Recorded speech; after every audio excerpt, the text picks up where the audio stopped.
Welcome to the show. This right here is Humble Beginnings, where we simply live it through. What's up, guys? How y'all feeling? What's What's going on, man? up? Feeling great. Feeling good. Okay. Good to know everybody feel good. So, like I was telling everybody backstage, this wasn't our normal schedule show, but we call it audible, throw one in there real quick, and we're gonna still do our thing. So, what we're gonna talk about though, we're gonna talk about therapy. Now, one of the reasons why I want to talk about therapy, I be hearing people always bring up mental health, mental health. Personally, I don't really think people care about mental health as much as people talk about mental health. This is my honest opinion. I think it's become a fad. Just like a lot of people talk about working out in gym, even though a lot of people really don't work out and be in the gym. I think we just go through these trends and fads, and a lot of people just like to talk about things, and that's all they like to do is talk about things. So I got a couple questions, for the team, around the social aspect of this therapy. So I'm gonna get right into it. Do y'all believe that most people need a form of therapy? Do y'all believe that most people need a form of therapy? Yes, Why do you think that? because most people are living miserable lives. I think most people live in misery. Yes. Okay. Josh, I what would, you think? I Oh wouldn't my bad. necessarily say miserable, but it's not to their liking, and that could fuck with their psyche. Oh, no, I agree with that. I agree more. I agree with that. The average person is unhappy with themselves or unhappy with whatever Yeah. circumstance they in. I agree with that. Josh, what you think? Yes, it depends on the situation they've been through. Like, some people go through like mental abuse, physical abuse, and that shit can fuck with their minds. Me, I'm a veteran, so I done been overseas and stuff. So yeah, I needed therapy to talk about that to get that off my chest. So I think it depends on the situation. Okay. Miss Genius, what you think? Well, I think that everybody needs therapy. Whatever form of therapy, it's to your discretion.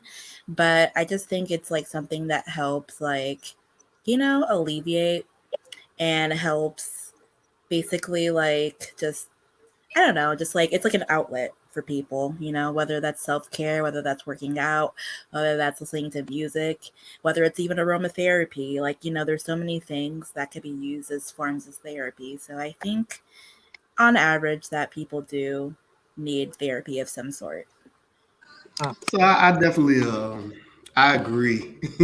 I think people do need a form of therapy, and I agree with everything in which that y'all said. But to my next question is, do you believe that most people need the counseling type therapy? Because Mm, personally, I'm gonna answer this one no, first. no. I don't think most people need that counseling, that sit down with a therapist type therapy. I don't really believe that goes as far as a lot of people make it seem personally. But I'll let y'all go first before I expound on that concept. But I personally don't think people need that sit down counseling type therapy. In my opinion, it depends on the situation. Like we talk about what, well, like couples who going through shit, they need to sit down and talk their problems out. They can't do it at home. Yes, they need to sit down. But like Izzy said, there are other forms of therapy, like working out. I like to work out. That's a form of therapy. I used to get angry, to go to the gym, hit the punching bag. So I depend. It depends what form and what the situation is. What Oh, it, I don't so what believe you- most people need that sit down therapy because this counseling goes as only far as how honest you are. A therapist can't pull shit out their ass and tell you what the fuck is wrong with you if you not talking or being honest with what's going wrong with you. And most people go to therapy and they're really not being as truthful as they Mm. should for the therapist to really do their job. So unless you go into therapy with a therapist and you're really willing to be honest and display everything, it's not gonna work. You're gonna be wasting money because you're not taking advantage of the therapist. What you think, Izzy, about the counseling therapy? I do agree with Caprice. I also think like, I feel like if you can do it, I think, it would be like it would be good to like figure out maybe like, different ways on how to handle things. But like, again, in order for that to work, you have to kind of be completely honest. Like, and I feel like it's hard to be completely honest and unbiased in terms of like, things that happen to you because there's different perspectives and everything. But yeah, I think it would be nice to like, maybe talk to someone if you can, and maybe get some different ideas on how to handle things. But like recently, I'll say I'm like the guinea pig. I went and I did like a sit down session with a counselor. And basically, like I was talking to her and like tell me why. She was just like, wow, it sounds like I'm talking to myself. I'm like, sis, well, you're supposed to be helping me. Like, like, I don't know. Like, if you talk, and then why would I need you if it sounds like I'm talking to you? You know what I mean? I think she was trying to say that as a compliment or something. But like, again, like, like, if it sounds like I'm talking to yourself, like, why would I need you? Like you're taking my insurance money. Like, give me something else, But yeah, like I definitely think like, in order for that to work, if you choose to go that route, you would need to be like completely 100% honest, honestly. But I don't think everybody really needs it, honestly. So one of the reasons why I say I don't believe that the sit down therapist that is the same thing that you and Caprice both said. When we talk about being completely honest, a therapist's job, if you pay attention, all they do is try to help you have self-realization. Because they don't instruct you to anything. It's that they're not supposed to instruct you. Their job is to form their questions for you to realize about yourself. So one of the reasons why I don't think that most people need to sit down therapy, I think people need to sit down and realize shit for their fucking self. Now, sometimes talking to other people can help you realize other things, but I don't think that you should be going to go pay somebody for it. I think you just need better friends. Which talking to your friends would be therapy. But I don't really think we need to be putting money into a counselor. That's just me personally. I think like that's kind of a scam. Right. And if it's the case you feel like, oh well, I can't have this type of conversation with my friend, then that you really don't consider that person as a friend because what are they there for? Like I agree because your the people who you choose to call your friends should have a level of benefit to you. And if you can't go and pour and give these type of things and seek, some type of wisdom or whatever may have you through your friends, what is the point of having them as your friends? I mean, personally, like, what the fuck them niggas is there for then? Because that's supposed to be your support group. Your friends should be your support group. Them should be the people you turn to. Run your ideas past, whatever have you, grievances or whatever may have you. So I totally agree with that. Like, but I think the concept of going to pay somebody for it, I just think that's just a scam. I'm just be honest with you. Like I'm paying you for me to self-realize something. Like, and I might be saying that because too, I'm one of them people that I focus so much on self, I just can't see me having to go do it.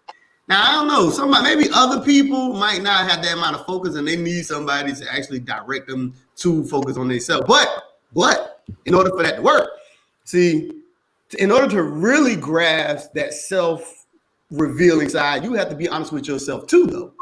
So before you can then start talking to other people, you got to kind of want to be honest with yourself, because a lot of times we're in denial to ourselves, and that's what keeps whatever it is you're dealing with going. True. Because some people can be honest with you, but don't be honest to themselves. I know that sounds tricky. Some people can be honest to you, because you will hear people vent and say certain stuff, and they'll literally be telling their so-called truth, but then lie to themselves about exactly what it is or contradict exactly what it is that they believe.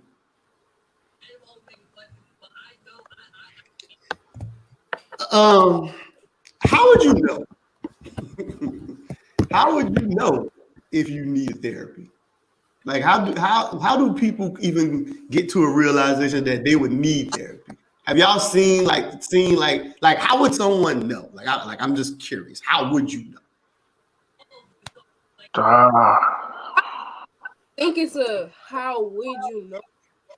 I don't know, because even for me, I realized the gym was therapy for me, but I didn't know that until I started going to the gym and how I felt afterwards of my workout. So I don't know, how would you know if you need therapy unless like you really like fucked up and you like, nah, I know I need therapy because this shit is crazy. But unless you like a drug addict or or something, but I don't know how you would know. Like, All right, I'm gonna come back to what you said because my next question actually kind of go with something that you said. Josh, how would you know?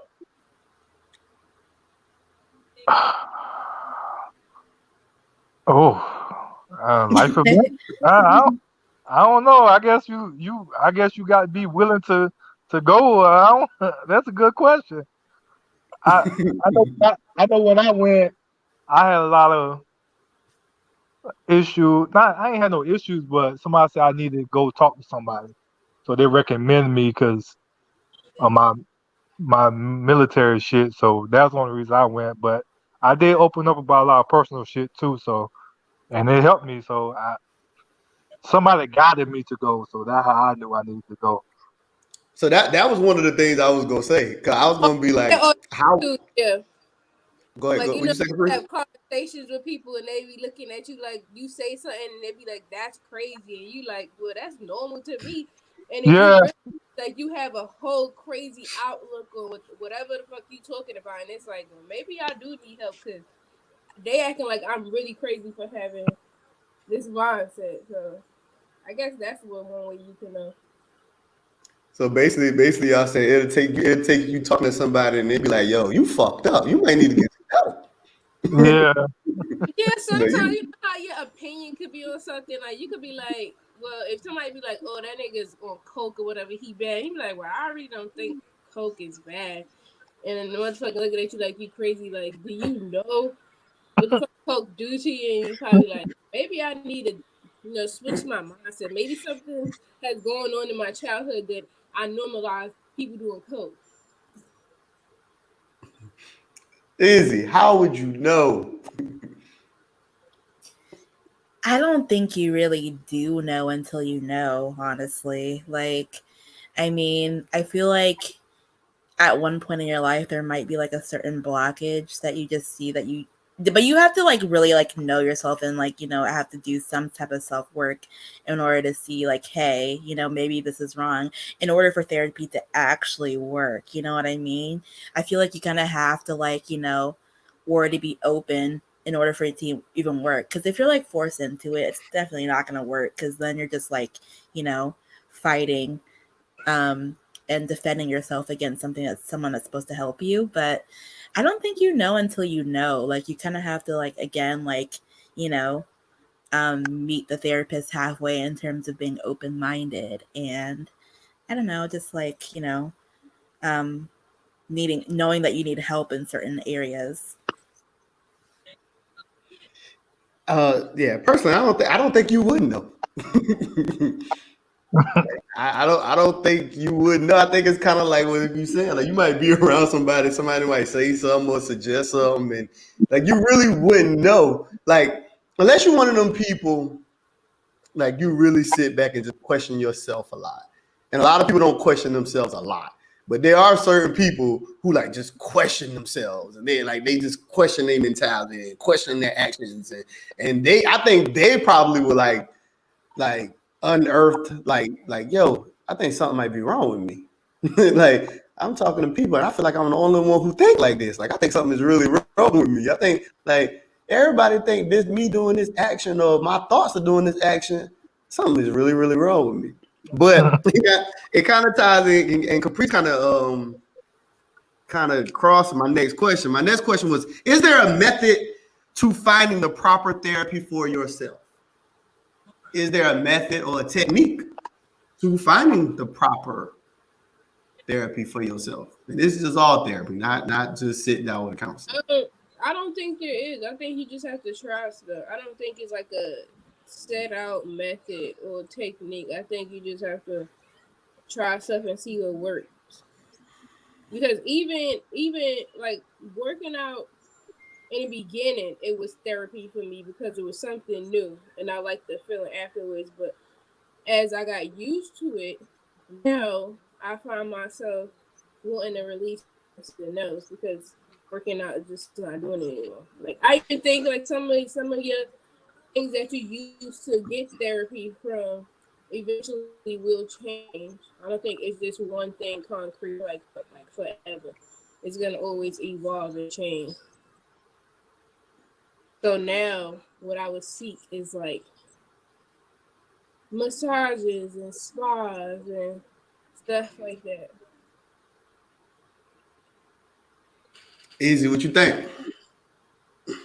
Is there a method or a technique to finding this?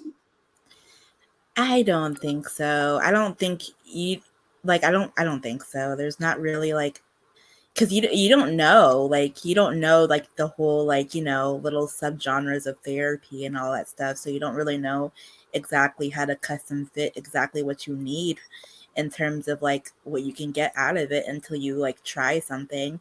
It's kind of like when you go to the doctor and you go to like a primary care physician and then you like they do your checkup and then they're like, okay, well you need to go to this doctor, this specialist, da da da da da da. So you don't know what you need until you kind of like seek help, and then you can kind of like get a little bit closer to what you need, I guess, the more you do it. But this is just my assumption in terms of how it goes. Okay.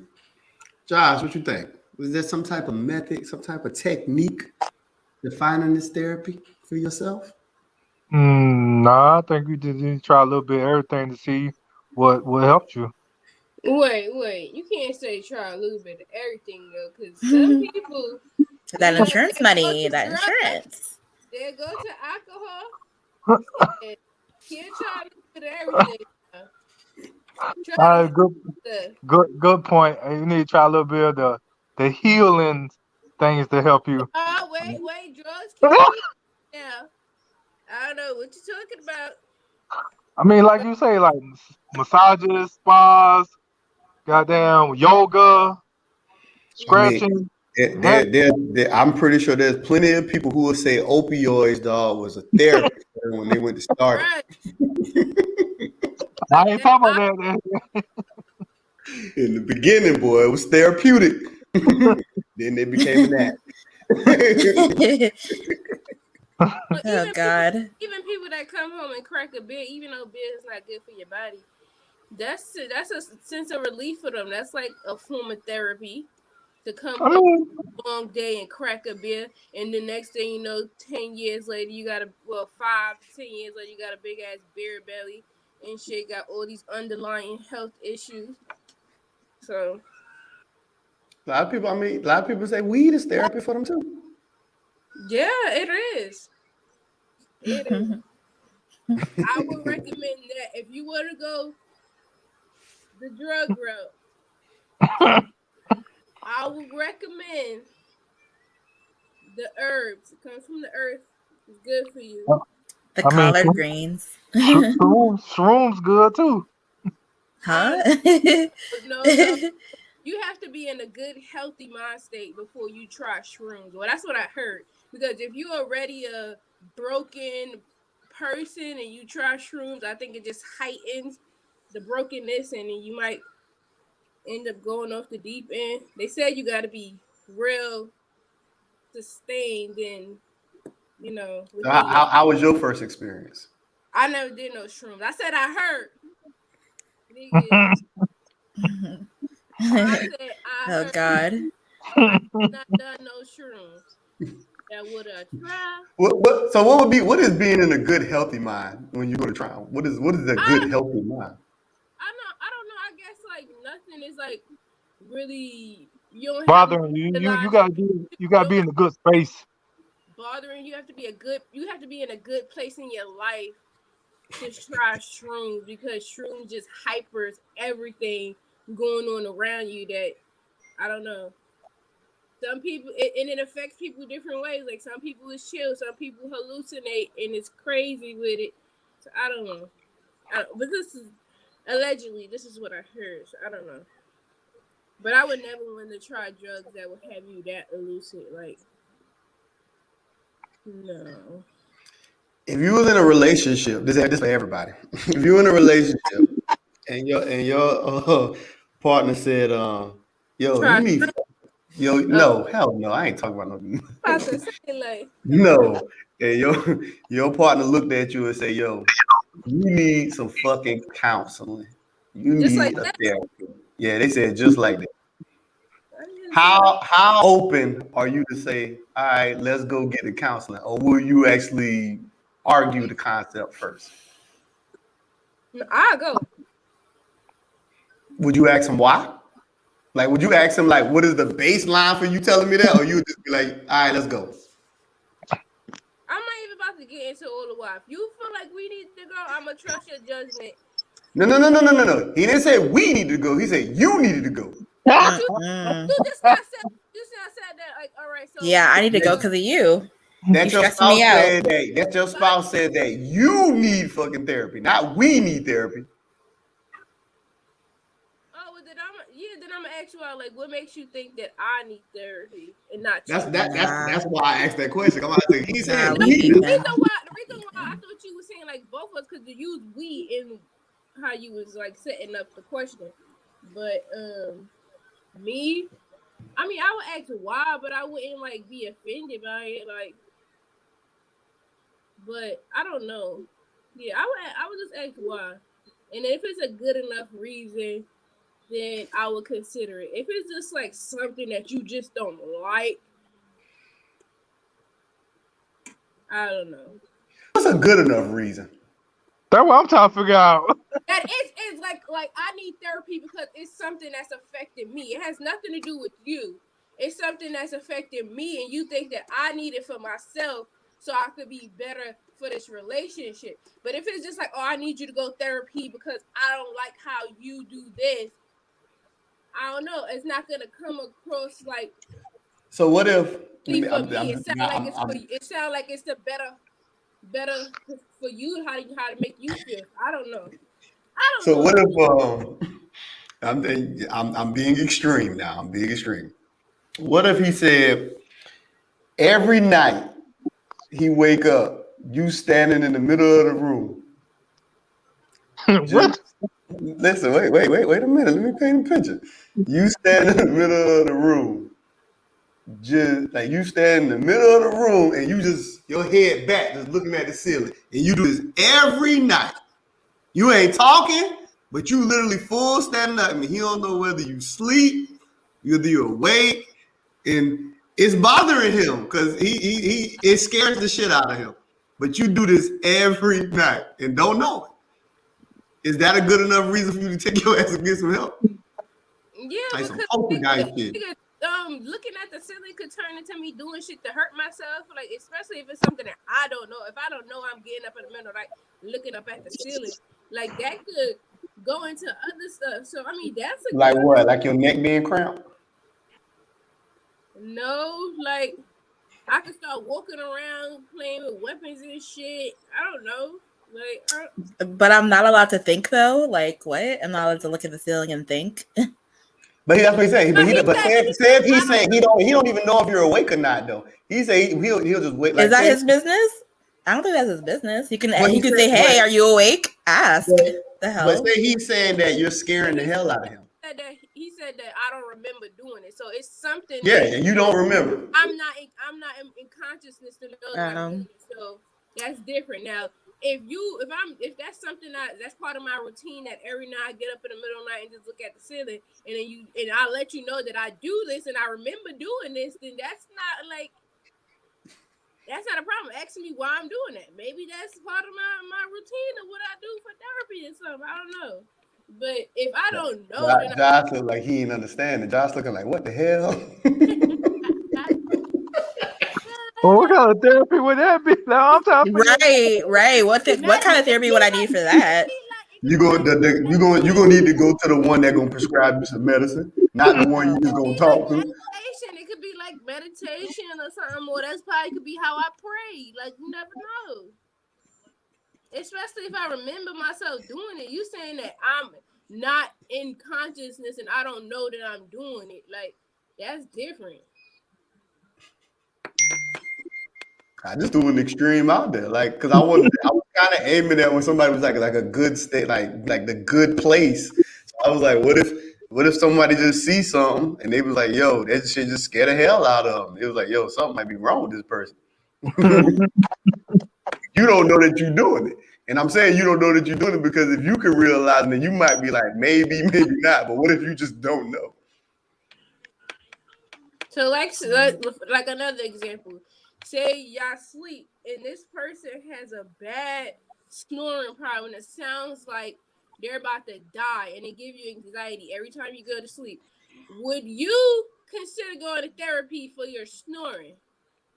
But what the therapist supposed to do for your snoring though? Exactly. It's another form of therapy. You could. It's not just like talking to a therapist. It's another form of therapy that can help you get control of your snoring or figure out how you can improve your snoring and all of that. Or if you have You say wait. You say improve your snoring? Well, if you have an underlying issue that can adjust your snoring, it's called therapy for everything. it's called a CPAP. It's a breathing machine that help you with your breathing and all that. So basically, you just asking to get the machine. Yeah. You consider. Now, I'm talking about a question though. Are you basically just asking would you get the machine? If your partner tell you this, would you consider getting the machine to release them from the anxiety that they think every night you dying in your sleep? Or every night they thinking like, is this gonna be the night that this nigga finally just go? So basically, is the question more so? Would I be getting this for me, or am I getting this just because the woman would be dealing with the anxiety? Honestly, it would be for the both of them. Because obviously for real. something's wrong with you that you sound like you're dying, and then it will be for me because I'll be able to get better sleep and be just like won't have that anxiety of you dying. Okay. I mean, I don't see that. I mean, why would somebody say no to it? I don't know, because some people think snoring is just like regular shit. Nah, I don't think so. The way people snore these days, I don't think so. I don't think so. Shit sounds irregular.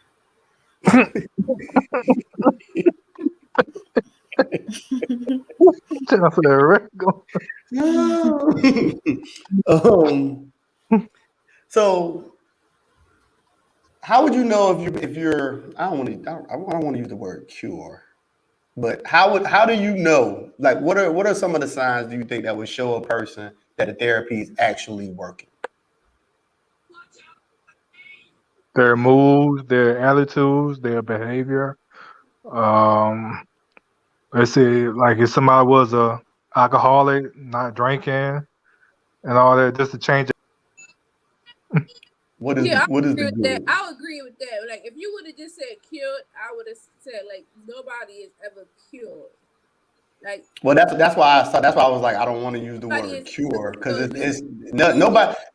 nobody is ever cured. Even an addict is never cured. An addict is always an addict. Yeah. Always fighting temptation.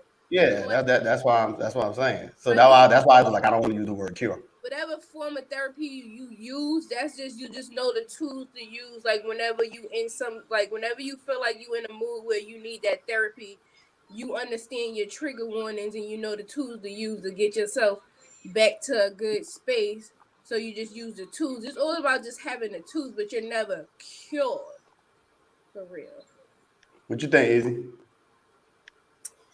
I have to agree with everybody on that one. I don't think there's ever.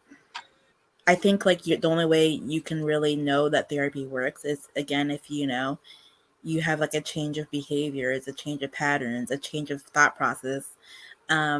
Your blockages are starting to like, have a little tunnel, have a little gateway through. So I think like, as long as like there's like constant improvement, then I think therapy is, I guess at that point would have worked somewhat. Yeah. So I mean, I agree. I think it's all about triggers. It's all about being able to control the trigger, well, either suppress the triggers or eliminate them altogether. So the way to realize whether or not this is working is that you're either able to, like I said, suppress, or you notice that you were able to get rid of it altogether, whatever the thing was. Because a lot of times it's not the issue; it's like the signal. So I guess I think it's all about the triggers, being able to suppress or get rid of them altogether. Are most of our traumas today self-inflicted, or are they within our upbringings? What are y'all thoughts? Are most Both. of our traumas I within think our both. upbringings, Yeah. Both. or I think both. self-inflicted? Elaborate on it, peoples. I think majority of people trauma comes from their childhood, but I also think when you get to a certain age, you recognize that you have been traumatized in your childhood, and moving forward, I think some things are self-inflicted, and you using your childhood as a crutch to, still be in that traumatized state, because people like being victims. You're about to go to bed. So yeah, that's what I would say. What you think, Izzy? That's exactly what I was gonna say. I think like, we have we have them stemming from both categories, but I feel like majority of like trauma and things like that comes from childhood. Like 90% of it. Um so wait, okay, sorry. What was the question again? Like I understood like half of it, but If it's self-inflicted or comes from childhood. Or that yeah, was so, it. Yeah, I mean that's what it is. So, do you think are most of the traumas are self-inflicted, or are they from the upbringing? yeah. So like, I think like we're like really receptive when we're like younger. We're kind of figuring out who we are, and we're letting people kind of like teach us who we are in the world in terms of like our parents and things like that. So it's like, if we were, raised in like a toxic home, we might not have the most self-esteem, or if you were raised in a way where you were taught certain things like money and like how to treat people, that's definitely going to be something that like signifies and like sticks with you when you're older, unless he has something fundamentally wrong with you or some type of like social disorder or something like that. If not, then like usually like most traumas, if there are any, come from like childhood. What you think, Josh? I agree with both of the ladies. They took the words out of my mouth. I mean,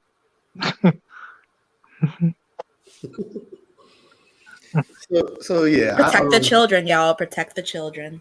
so what? So is there a such thing? Okay, all right. I'll do it this way. Since we're talking about trauma, what is being too neglect? What is being too neglected, and then what is being too protected? So I'm asking this question: when it comes to neglect, because we're talking about children, we're talking about upbringing. When it comes to neglect, how does that typically correspond? Like, what type of issues typically correspond in people's adulthood when they deal with those episodes or those times where they're just dealing with neglect, like from their parents, like, especially like people who seek attention? Because most kids seek attention, but if you pay attention, most people, even as they're adult age, they still seek a lot of attention. So I just want y'all to understand to see how y'all, So the go through this. question, like, what's the after effect of being neglected as a child? Yeah, how does it correspond basically to as an adult? What are the typically the things you see when Um, someone's dealing with the neglect? emotional, unavailable, um, close off, keep it to yourself. Where they don't want to be around nobody. Some of the signs I see. I wouldn't necessarily say emotionally unavailable. I would say like their emotions has its own control. They don't know how to control their emotions. They develop clinginess. They have I was abandonment. about I was about to say that. Normally, when people come up dealing with neglect, they actually attach a lot easier Yeah. because Mm-hmm. they want the opposite of what they were feeling. So they usually gravitate and cling on more than actually distance themselves away from it Mm-hmm. because that's what their problem was coming up. They weren't able to be the within or accepted amongst or have the attention. So a lot of times they want more attention. I guess it depends on the person because after my grandma died, I was so attached to her, but after she died, I didn't really give a fuck about nobody. I just kept to myself. Yeah, but that's And not the same. That's not the same scenario, though. I said dealing with that you would have had to came up being neglected. If your grandmother neglected you growing Yeah, up, I get what you're saying. I get what you're saying. yeah. I'm talking about what are the things you see typically from someone who's experiencing neglect. You know, Okay. Yeah. Clinginess, yeah. transferring to themselves. What you think, Being Izzy? attached. Well, I think that like I agree with pretty much I agree with Caprice on this, but also like I just feel like, people who are neglected, I feel like, they lack the lack of awareness to like form boundaries with people. They kind of like a form they kind of form like emotional attachments to people in terms of like maybe like keeping toxic friends in their lives, or having those friends that like you guys mentioned earlier, that you can't talk to really about certain problems, but they still keep them around because they don't want to lose them necessarily, because maybe like they never felt like they belonged in their family. They're maybe the black sheep of their family.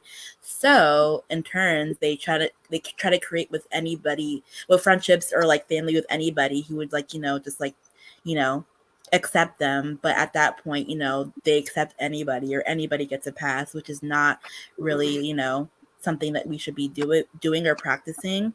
We have to realize that we're all special and we deserve like a capacity of love and attention. So if you're just accepting everybody, then you accept anything that comes in your life, and that's not good. That's not something that you really need to practice. So I think like people who have neglect or have like experienced neglect, especially in childhood, just really don't know how to formulate boundaries or respect for themselves because they weren't shown that. yeah. And I think the flip side would be like some of them grow up to not know how to share. Whether that's like sharing your friends with people, sharing your boyfriend or girlfriend with their family. Because some people that experience neglect from a childhood that have them attachment styles, they try to isolate you away from like your family and your friends and Yes, everybody else around you because they feel like those people are a threat to your relationship, and They feel you like you will can take them away eventually from. you eventually exactly. will abandon them for those people. You might love those people more than you love them. So yeah. Exactly. Yes. So this is where like the jealousy, like, the envy, that's where that all stems from, or could possibly stem from. Mm-hmm. I agree with all of what y'all said. I really ain't got much to really to add to it. I agree with all of that. Those are definitely a lot of the issues they see. Now, what about the flip side? What about what we typically call shelter? Like we be like, yo, somebody's sheltered. What about overprotection? Because we always talk about, people need to be protected, protected, protected. What type of flaws you see that people come up with when you get those overly protective, like family members in your family, and they bring you up? What kind Too of issues naive. y'all Oh, think they're not. that? They naive. They are very extreme when they get freedom. um they'll grow up to have very addictive personalities, like something that they probably haven't experienced, and once they get that experience, like they just like extreme with it. Some of them, especially like girls, they end up being whores. What else?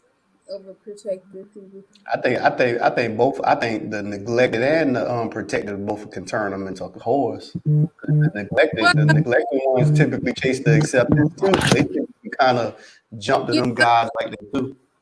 Yeah, I think yeah. Hold on, I think guys. both of them get you that. Yeah. I would say that. But they have very addictive personalities. They are like they.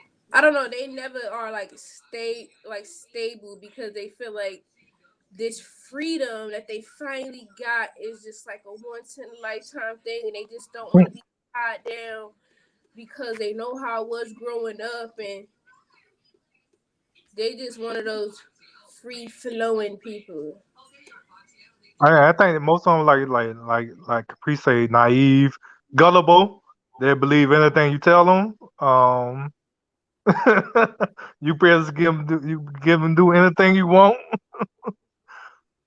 Um, like I say, the freedom part, yeah, like most people, yeah, they got freedom. They can do what they can do stuff their mama or daddy won't allow them to do and all that shit. So yeah, dang. I think they like to sum it up a little bit is like they develop extreme personalities. Like whatever they wasn't able to do as a child that they able to do as an adult, they are extreme with it. I agree. I just wanted to hear y'all actually break it down. Like I wanted y'all to actually identify those things because I always like people like a lot of times you hear people, especially when they're talking about kids, like when we're talking about like on the neglect side, a lot of people don't realize like even with when it comes to like working and things of that nature, like sometimes people take jobs which tear them away. And I know we live under the umbrella of like you got to do what you got to do, but not realizing how that having to be away from them kids a certain like for a good period of time and not being around because you're always working does create issues. So that's why I was asking like what type of signs that people get from it because sometimes a lot of people don't think about it. So and also vice versa with the concept of being protected. Like some people be like they try to shelter them so much and try to do this and do that and do this, and they're not realizing that they're depriving their kids to a certain degree that all they did was as soon as they do let them out, they become wide open. And they just want to grab everything and touch everything because you kept them away from it so long. And we do see a lot of these traits, you know what I'm saying? All this different stuff. We see a lot of that in people. Like when you just said the whole thing about like some people don't realize working is like can be a form of neglect if you away from your children for a long amount of time. When people hear neglect, they automatically think it's like something you intentionally doing. Like you working is you doing what you have to do, but you unintentionally neglecting your child. That's why I think it's important. Like you cannot not work because you have to take care of your kids, especially if you're a single parent or whatever the circumstances is. But I think it's important to check in with your kids every day. Like when you pick them up from school, ask them how was their day, what was going on within their day. Be interested in your kids so they know that, okay, yeah, my mom spend a lot of time away from me, but she still makes sure she check in with me and she makes sure that I'm all right. Because that's what I do with my kids. I don't care how tired I am. Sometimes I be having an attitude when I get off work, but I ask them, how was y'all day? Like, what's going on with y'all? Sometimes they be in a mood, they don't want to talk, or they just be fighting in the back seat or whatever. Like, that's fine with me. But, you know, most of the time, and then on the weekends, I make sure, like, all right, let's do something. Because I know my job is taking up most of my time. So I have to dedicate. I don't care how tired I am. I have to put that time aside for my kids because I do not want them to feel neglected in any type of way. Yeah, I think the number one thing is like how you say it, like creating those aspects of communication. So like even if you ask it to the child, because you know, like, kids at certain age don't always just be like you got some kids are like super talkative, but they're gonna talk regardless. Like whether you ask them or not, they're always gonna tell you things. They're always gonna say. They're always going to be really talking. And then you got the ones that they're like selective when they do choose to talk. They might talk. but it's like when they feel like it. You know what I'm saying? Like, no, they might not want to talk while you asking them, but then they'll come back later and then talk. But the number one thing is like keeping that level of communication. You know what I'm saying? That actually being able to talk to them and being open with them, so that way it's always comfortable. So that way, even if they are experiencing things or going through things, they always got that avenue where they can be willing and comfortable to speak out. Because I think one of the biggest problems, a lot of people hold it back because they're afraid of the responses and things of that nature, how you might react or how you might approve of something, and just any of that. So I think keeping that communication line is definitely important. And I think like also like on like to the other side of like the protective side, I think people gotta trust their own teachers. First of all, I think a lot of people believe in teaching things that they don't really trust because they teach their children stuff, but they still try to keep their kids away from certain things. And I think that we gotta realize like there's a reason why they always say it takes a village to raise children, because your kids are going to get way more teachers than just you. Just you know what I'm saying? They're gonna have to get out there. They're gonna have to bump their head. And I think when you try to keep people from certain stuff, you actually do more damage than you do good. You know what I'm saying? Because you see it as far as information, period. Like people usually when people try to hide things from you, like I don't want to tell you this about your father. I don't want to tell you this about your mother. I don't want you to know this. I want to. Typically, when they allow you to go through the life without the information, and then when you finally get the information, it actually does you more harm. When if you had actually got that information then, when that child was maybe like 6 or 7 or 8, it would have hurt, but it wouldn't have been as damaging as it is that you them getting that information at 2021. True, my brother, true. Or even when it comes to just like natural things, like when it comes to the realm of like their like friendships and hanging out and like just dealing with people like on a social scale. I think people have to. I think you build a better relationship, which corresponds to communication as well. If you allow your child to do certain things, but make it comfortable enough where they can actually still talk to you about it. Mm-hmm. You know what I'm saying? Because I think that a lot of people think because they done lived through it, they think that they can just give their kids information and then that'll save them, not realizing there's so many things out here, dog, that people have to experience. And most people typically got to experience it. Information is good, but there are certain things like relationships. That I always say relationships. I don't care how much people tell you about relationships. It's a totally different thing when you're experiencing relationships. I don't care what people do. People can tell you whatever they want to tell you, but experiencing them shits are totally different than what people say. Because it's the attachment, it's the actual going through the emotions of it. And when people are just giving you their words, you're not going through the emotions, so you don't understand that factor of the heightened senses of being in love, or even the lust, or these levels of attractions. You also don't get they can tell you about it, but you don't actually really feel that disappointment. You don't actually feel that sometimes you might get a little jealous, or that clinginess, or whatever it is that people do around the emotional side of relationships. It's just different when you actually experience it versus just being told. Mm-hmm.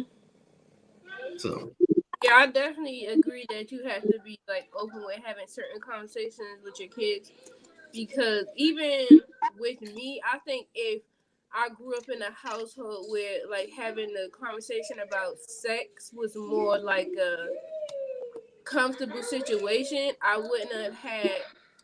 I don't know. For a long time, I had felt like I don't know, like I thought my sexual desires was wrong because of how it was spoken about. God, you need to turn that TV. Turn down. Because how it was talked about in my household. Now, I think if I didn't have an outlet of other people, I probably would have. I don't know. I probably would have never been comfortable with sex. Period. Because of like how it was used. It was used as an attack, or like I don't know how to explain it, but it wasn't correctly being talked about. So that's why I think it's important, especially I can't even say especially with girls. I think with either sex it's important to have those type of conversations. to make your child feel comfortable enough to talk to you about it. Because when they do come to time that they lose their virginity or whatever, they don't feel like they have to be in secret about it. They could come talk to you about it, and they know the proper way. Like, you can teach them about condoms and birth control and all this and that. Like, so, yeah. Yeah, I always say that that parents should try to be the introductory level to almost every concept that under their control. Because some concepts because there's some concepts that your parents don't even haven't had experience or don't know nothing about. So I would say under their control, they should try to be the introductory source to most of that stuff. Because those how they say them first time impressions, they last differently. Like say like you take like a young girl going through them emotions with like a young man like gearing towards sex. It typically comes off differently when her first introductory to this concept is through that boy she likes versus even being able to go over like talking through like maybe like sex education stuff like parents and other stuff like that. It typically affects them in a different way because they grow levels of attachment to certain things, and boys too. But it typically takes a different path.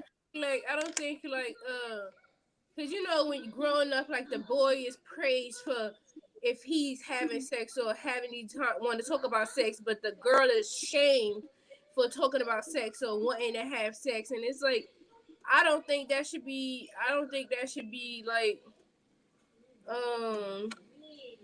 I don't think it should be like that.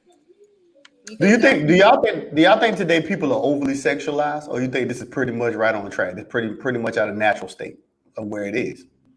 I think because of how hidden how taboo sex is right on track with how over sexualized everybody is because it was not being talked about in a healthy way. So now everybody is just overly sexualized.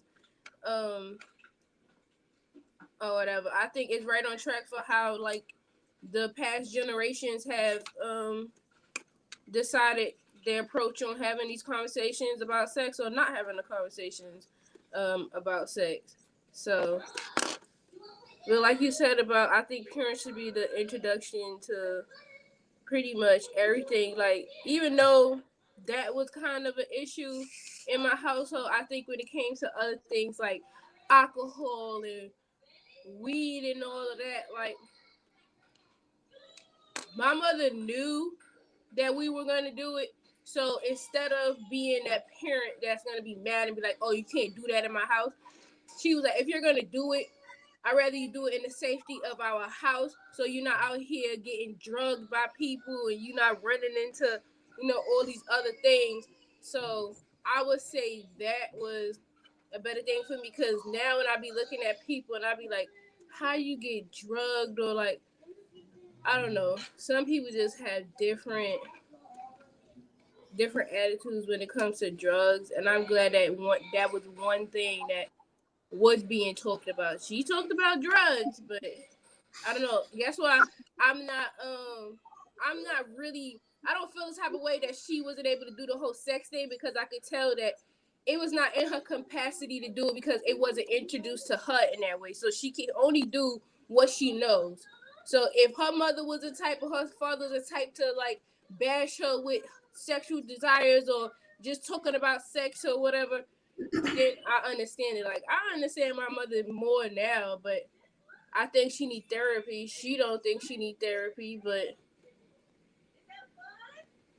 I don't know. That's why I said I was like within. That's why I had to throw that part in there about within their control. Because I know sometimes when you get around older people, man, older people get to talking. Like one thing I've learned, a lot of older people talk about things that they don't know nothing about. And it's sad you can't even tell them that. But they talk about a lot of shit that they really don't know nothing about. Like they actually haven't even experienced a lot of the stuff that they talk about. And I always tell like older people like whenever I hear people say things like they're trying to hold information because they don't think you ready. I think a lot of that comes from older people being stuck in their own time. Because I like the things that they learned and the things they grew to, it took a lot of years. That they got a lot of this stuff over a lot of years, but now the stuff that maybe took them 10 to 15 years to get, people are uncovering a lot of these things within 2 to 3. Mm-hmm. And it's like, yo, what you thinking? Because we say it all the time. We're like, yo, these kids are smart, man. These kids are different. They learn it quicker. Even what they teach in school is a lot more advanced at younger stages. So it's like a lot of people. It's like we almost like we discredit the youth just because they're young, not giving them that fair understanding. Like, yo, nah, these kids can be super powerful, man, if we pour into them the right way and guide them the right way. Correct. Mm-hmm. But guys, that's pretty much all I have for the subject. It's a good little topic, man. Good little topic. Nice little detour from our normally regular show we were gonna do. But hey, still good stuff. Y'all got anything else y'all want to close on the subject or tell the people before we get up out of here? Nope. Aquarius season is approaching, so be ready. Gang. What are they actually ready for? The Aquarians. The water people?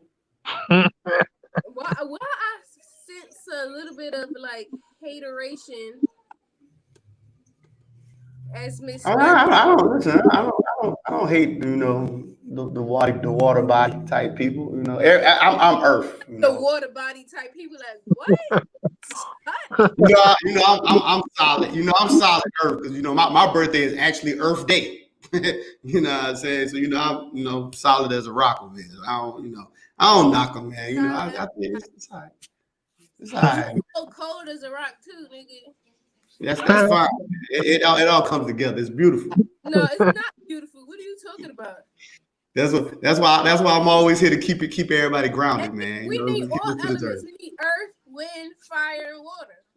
Well, you gotta find some wind and fire niggas, but y'all both born on the same day, so y'all hold down for the water people. I'm earth. We might can find a fire somewhere and find some wind or some type of metal or something. My brother got the same birthday as me too. Okay. That means there's a lot of y'all out here that kind of need some guidance. Yeah. Honestly, I think let me not even get on tourists. My mother's a tourist. Yeah, man, they're amazing people, man. No, there are people that think they know everything. They don't like to be wrong. And when they actually get proven wrong, they try to change it around. Like, well, I was trying to say it this way, or you let me change what I said. Like, no, just admit that you were just wrong. I ain't never met no tourists like that, so I don't really know what you're talking about. You do that sometimes too. Sound like a dedication. I ain't never met one like that though, so I don't know what you're talking about. But anyway, all right, guys, that was another one for the books. Until the next time, we'll be back with y'all guys. Peace.